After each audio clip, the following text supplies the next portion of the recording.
우리 사도신경으로 신앙 고백 드리겠습니다.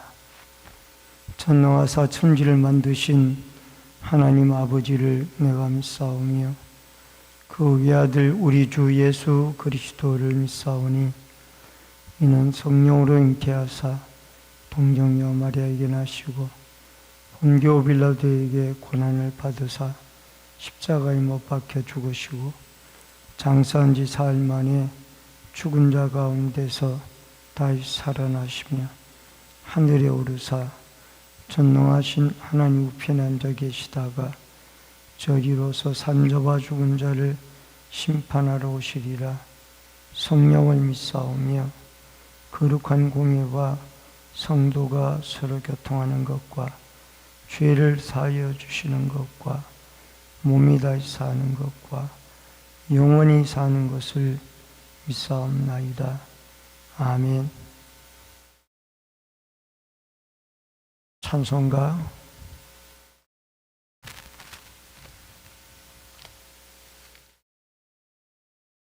212장 찬송가.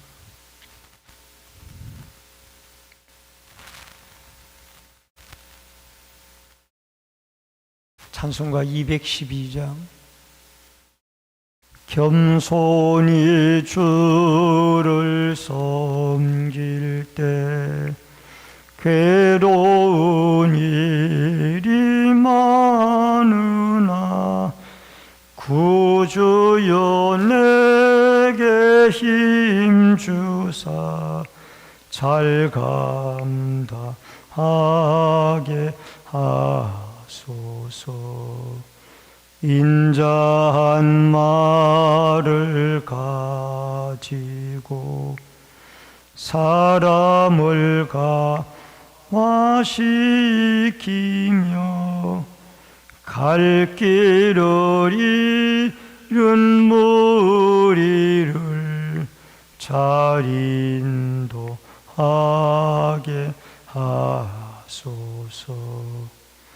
구주의 귀한 은혜를 깨달아 알게 하시고 굳건한 믿음 주셔서 늘 승리하게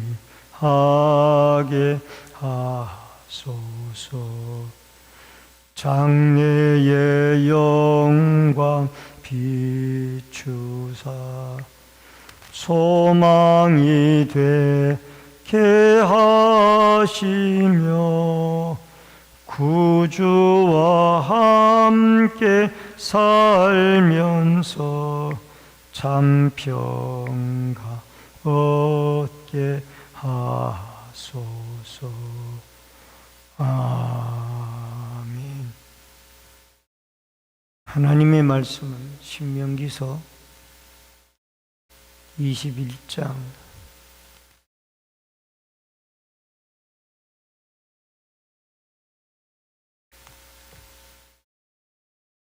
구약성경 신명기서 21장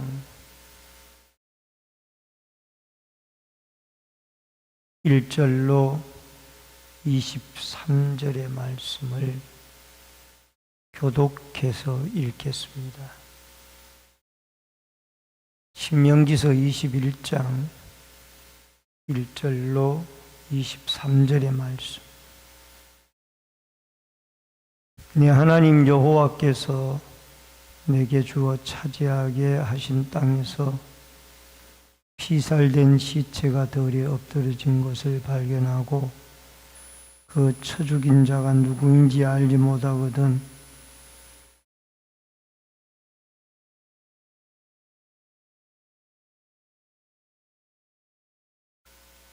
그 피살된 곳에서 제일 가까운 성읍의 장로들이 그 성읍에서 아직 부리지 아니하고 멍에를 매지 아니한 암송아지를 취하여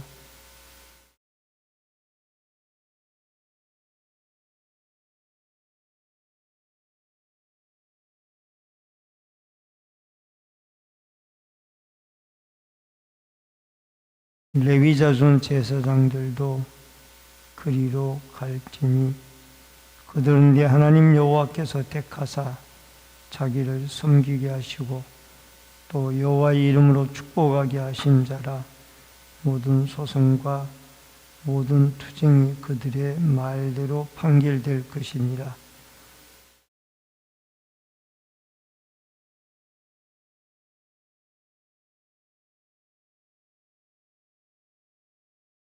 말하기를 우리의 손이 이 피를 흘리지도 아니하였고 우리의 눈이 이것을 보지도 아니하였나이다.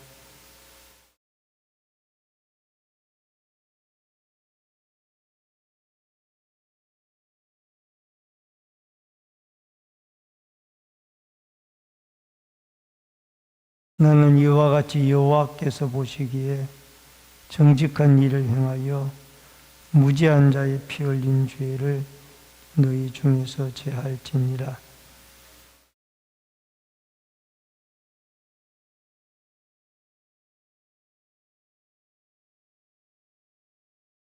내가 만일 그 포로 중에 아리따운 여자를 보고 그에게 연연하여 아내를 삼고자 하거든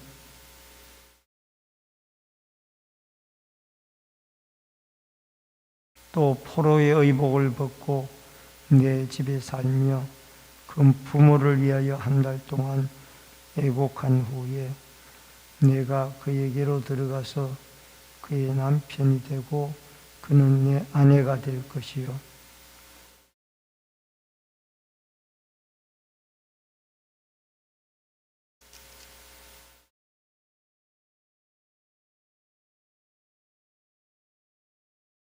어떤 사람이 두 아내를 두었는데 하나는 사랑을 받고 하나는 미움을 받다가 그 사랑을 받는 자와 미움을 받는 자가 둘 다 아들을 낳았다 하자 그 미움을 받는 자의 아들이 장자이면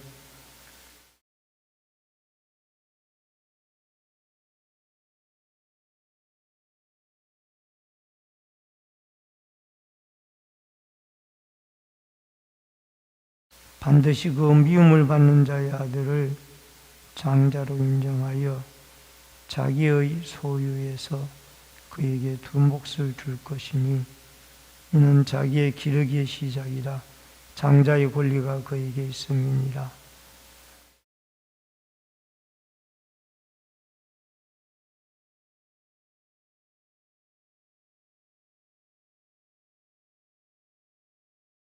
그의 부모가 그를 끌고 성문에 이르러 그 성읍 장로들에게 나아가서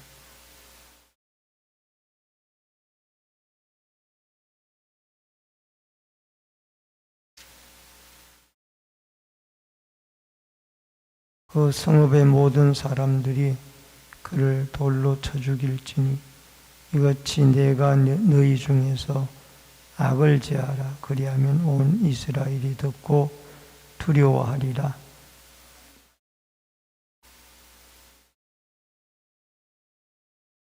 그 시체를 나무 위에 밤새도록 두지 말고 그날에 장사하여 내 하나님 여호와께서 내게 기업으로 주신 땅을 더럽히지 말라. 나무에 달린 자는 하나님께 저주를 받았음이니라. 아멘. 오늘은 신명기서 21장 1절로 23절의 말씀을 중심으로 보호받을 택한 백성의 권리라는 주제로 이 새벽의 말씀을 통해서 은혜를 나눕니다. 가나안 땅에 이스라엘 백성들이 들어가서 지켜야 할 사회적인 규범들에 대해서 오늘 하나님의 말씀을 하고 있습니다. 여러분, 여기에 5가지의 규례에 관한 말씀들이 나오는데 이것은 모두 하나님의 사랑의 속성을 드러내고 있습니다. 그 모든 문제 해결을 하나님의 사랑과 또 피해자의 입장에서 문제를 해결해 나가는 것을 보게 되어집니다. 먼저 첫 번째로 범인 알 수 없는 사건입니다. 1절로 9절의 말씀의 내용인데 피살된 시체가 덜에 엎드러진 것을 발견했을 경우에 그를 쳐 죽인 자가 누구인지 알지를 못할 때가 있습니다. 요즘과 같이 CCTV가 있는 것도 아니고 또 지문을 감식할 수 있는 그런 발달된 사회가, 과학이 발달된 사회가 아니었기 때문에 누가 그 사람을 죽였는지 알 수가 없을 때에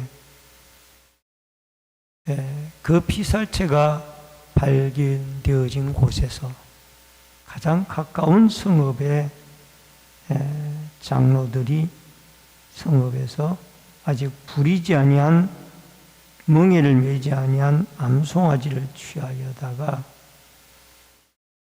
늘 항상 흐르고 갈지도 않고 실 뿌리는 일이 없는 골짜기로 그 송아지를 끌고 가서 그 목을 꺾고 그 목을 꺾은 이후에 그 위에 흐르는 물에다가 손을 씻으면서 우리는 이 손이 피를 흘리지 아니하였고 우리 눈이 이것을 보지도 못하였나이다. 그렇게 외치라는 것입니다.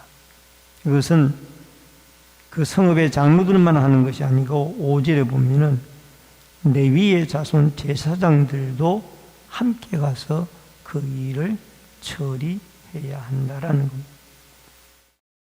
8절에 가서 보면은 여호와여 주께서 속량하신 주의 백성 이스라엘을 사하시고 무죄한 피를 주의 백성 이스라엘 중에서 머물러 두지 마옵소서 하면 그 피 흘린 죄가 사함을 받으리라.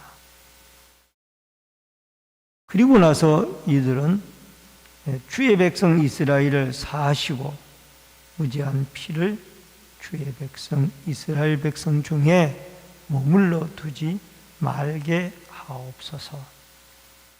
이렇게 하게 되어질 때 백성 중에 있는 죄가 사하여지게 되어진다라는 겁니다.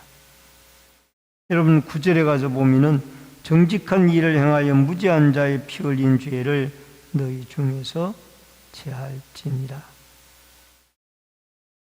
여러분 사람을 죽이는 일은 세상에 있어서는 안 될 일이죠.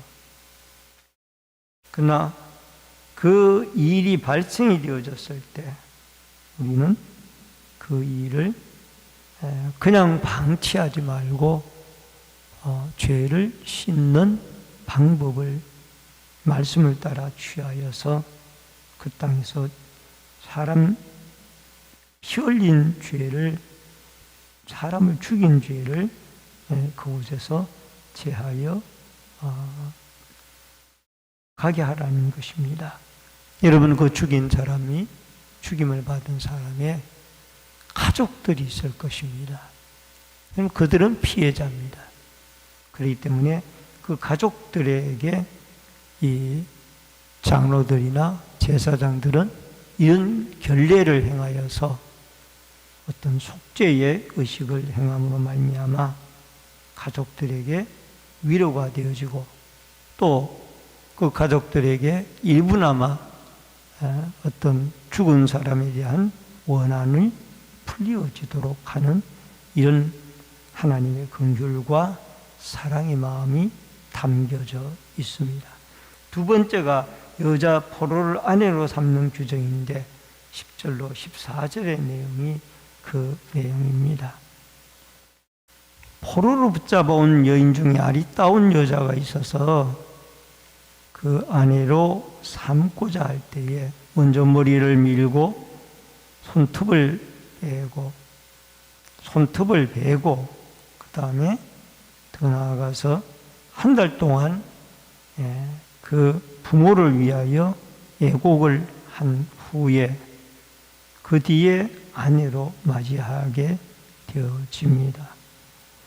그래서 만약에 그 아내가 기뻐하지 아니하여서 내보낼 때에는 남에게 노예로 팔거나 돈을 받고 노예로 팔거나 그렇게 하지 말고 종으로 여기지 말고 한 아내였던 사람으로서 그 사람의 인격을 존중하고 그 백성을 함부로 대하지 말라라는 하나님의 사랑이 그 속에 나타나 있습니다.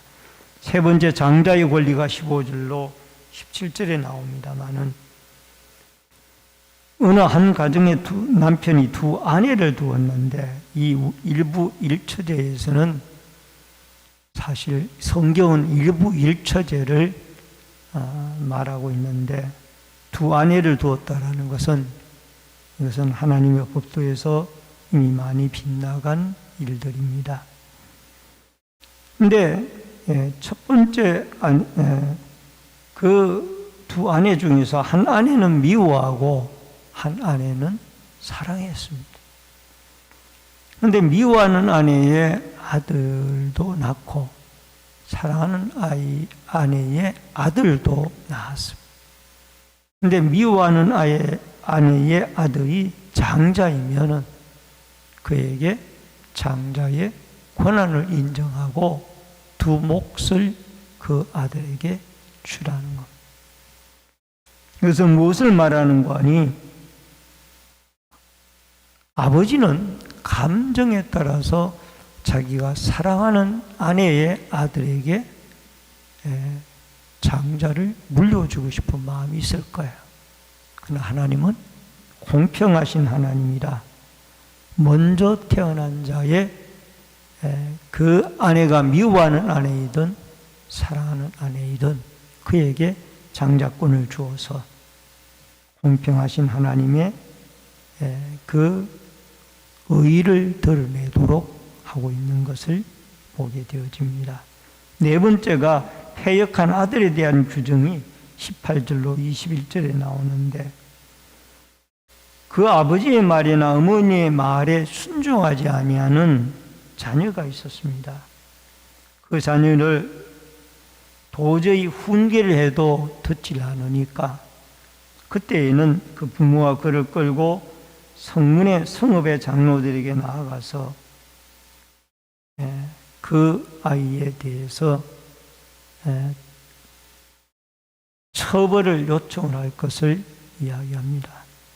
이것은 제5계명에 내 부모를 공경하라 라는 계명의 엄중성을 말씀을 하고 있습니다. 그래서 그 성읍의 장로들은 그 아이에 대해서 어떤 벌을 가하는 그런 모습을 보게 되어집니다. 그 전에 경기도 지사였던 남경필 경기지사, 그분은 교회 집사님이었죠. 근데 아들이 필로폰 투약으로 마약 신고를 경찰에 했습니다. 그리고 말을 하기를 죗값에 걸만한 처벌을 해 주십시오. 자기 아들이 이 필로폰 투약에 관여되어 있는 걸 알고 경찰에 아들을 신고를 해서 합당한 죄가를 치를 수 있도록 해달라고 참 훌륭한 아버지였죠. 그래서 그 아들의 잘못된 습성을 고치고 바른 아들로 그 아들을 세워갔다라는 것. 마지막 다섯 번째가 사형수에 대한 규정입니다. 22절로 23절에 보니까 23절에 그 시체를 나무 위에 밤새도록 두지 말고, 여러분 예수님도 십자가에 나무 위에 매달렸습니다마는 사형수가 나무 위에 매달리게 되어졌을 때 그 시체를 밤이 새도록 그 나무 위에 달리게 하지 말고 장사하여 땅을 더럽히지 말 것을 말씀을 하고 있습니다. 저주받은 사람은 빨리 나무에서 내려서 장사를 지내서 땅이 죄로 말미암아 더럽혀지지 않도록 하라. 그래서 예수님이 십자가에 돌아가 죽으셨을 때도 아리마대 요셉이 그날에 바로 십자가에서 예수님의 시신을 내려다가 자기 무덤에 장사를 한 것을 보게 되어집니다. 여러분, 우리는 나그네 생활을 해나가면서 내 생명이 중요하면은 다른 사람의 생명도 중요합니다. 그러므로 우리는 거룩한 백성으로서 거룩한 성품을 가지고 하나님의 말씀을 따라 나 자신이 말씀을 따라 나 자신을 비추어 볼 때 죄가 없는지를 돌아보고 늘 하나님 앞에 우리가 말씀을 따라 이웃에게 피해를 주지 아니하고 그리스도의 사랑과 하나님의 사랑을 이웃에게 베풀며 살아갈 수 있는 거룩한 하나님의 사랑을 입은 자로서 말씀 쫓아 하루를 믿음으로 사는 축복과 은혜가 여러분과 저에게 꼭 있어지기를 주의 이름으로 축원합니다. 기도하겠습니다. 고마우신 아버지 하나님, 은혜를 감사를 드립니다. 이 새벽에도 나의 생명이 귀중한 것 같이 다른 사람의 생명도 귀중합니다. 우리는 이러한 하나님의 귀중한 생명체들을 하나님의 형상을 따라 지음을 받은 귀중한 주의 백성이라는 것을 기억하고 늘 말씀을 쫓아 모든 생명체들을 존경하고 사랑하며 아끼며 살아가는 그리스도의 긍휼과 사랑의 마음이 우리의 심령마다 충만하도록 도와주옵소서. 우리의 이웃들에게 우리는 그리스도의 사랑을 베풀어 이웃에게 해를 주지 아니하고 오히려 이웃을 돕고 살아갈 수 있는 그리스도의 사랑의 거룩한 백성들이 되게 하여 주옵소서. 이 새벽에도 기도하고 간구할 때 가지고 나온 기도의 제목들을 하나님이 받아주시고 성령으로 응답하여 주옵소서. 예수님의 이름으로 기도하옵나이다. 아멘. 하늘에 계신 우리 아버지여, 이름이 거룩히 여김을 받으시오며 나라 임하옵시며 뜻이 하늘에서 이루어진 것 같이 땅에서도 이루어지이다. 오늘날 우리에게 일용할 양식을 주옵시고 우리가 우리에게 죄 지은 자를 사하여 준 것 같이 우리 죄를 사하여 주옵시고 우리를 시험에 들게 하지 마옵시며 다만 악에서 구하옵소서. 대개 나라와 권세와 영광이 아버지께 영원히 있사옵나이다. 아멘.